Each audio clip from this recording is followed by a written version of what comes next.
इच्छा और खुशी एक साथ नहीं रह सकते। आप केवल वही खोते हैं जो आपके पास है। अस्थायी प्रयासों से अस्थायी परिणाम निकलते हैं। यह महत्वपूर्ण नहीं है कि आपके साथ क्या होता है, लेकिन आप इस पर कैसे प्रतिक्रिया करते हैं, यह मायने रखता है। यह वास्तव में बहुत आसान है। यदि आप कहते हैं कि आप कुछ करने जा रहे हैं, तो करें। यदि आप कुछ शुरू करते हैं, तो उसे खत्म करें। खुशी का एक ही तरीका है, और वह है उन चीजों के बारे में चिंता करना बंद करना जो हमारी इच्छा शक्ति से परे हैं। अपनी शक्ति में जो कुछ है उसका सर्वोत्तम उपयोग करें और बाकी को वैसे ही ले लें जैसे यह होता है। चाहे कुछ भी हो जाए, इसे अपने लाभ के लिए मोड़ना मेरी शक्ति में है।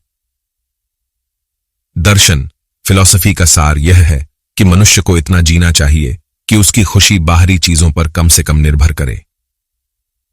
खुशी और स्वतंत्रता एक सिद्धांत की स्पष्ट समझ के साथ शुरू होती है। कुछ चीजें हमारे नियंत्रण में हैं और कुछ चीजें नहीं हैं। हम अपनी बाहरी परिस्थितियों का चयन नहीं कर सकते, लेकिन हम हमेशा यह चुन सकते हैं कि हम उनसे कैसे प्रतिक्रिया करें। जो बेकाबू है उसे नियंत्रित करने की कोशिश करने से, या जो हमारी शक्ति के भीतर है उसकी उपेक्षा करने से दुख उत्पन्न होता है। सद्गुण का जीवन जीने के लिए अपने विचारों, शब्दों और कर्मों का मिलान करें। एक अज्ञानी व्यक्ति अपने दुर्भाग्य के लिए दूसरों को दोष देने के लिए इच्छुक होता है। स्वयं को दोष देना प्रगति का प्रमाण है, लेकिन बुद्धिमान व्यक्ति को कभी भी दूसरे या खुद को दोष नहीं देना पड़ता।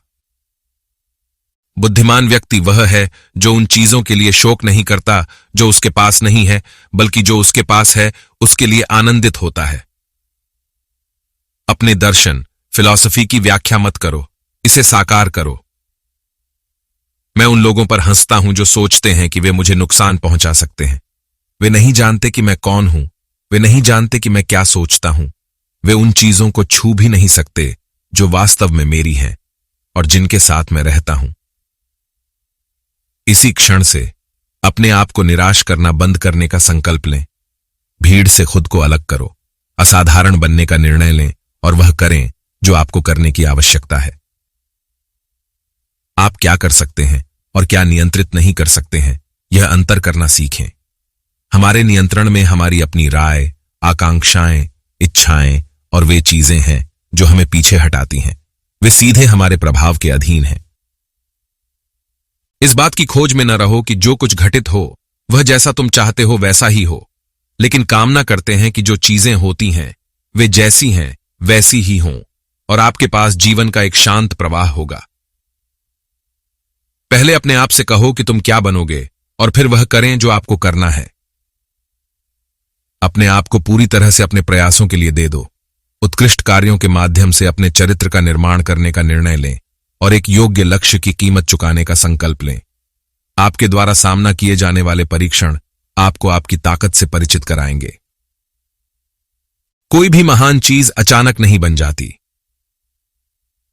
प्रगति भाग्य या दुर्घटना से नहीं, बल्कि प्रतिदिन स्वयं पर कार्य करने से प्राप्त होती है। आप अजेय हो सकते हैं यदि आप किसी ऐसी प्रतियोगिता में प्रवेश करते हैं जिसमें जीतना आपकी शक्ति में नहीं है। जब आप किसी व्यक्ति की गलती से नाराज होते हैं तो अपनी ओर मुड़ें और अपनी असफलताओं का अध्ययन करें। तब तुम अपना क्रोध भूल जाओगे। अधिकांश समय तक मौन रहें और केवल तभी बोलें जब आपको बोलना चाहिए, और फिर संक्षेप में बोलें।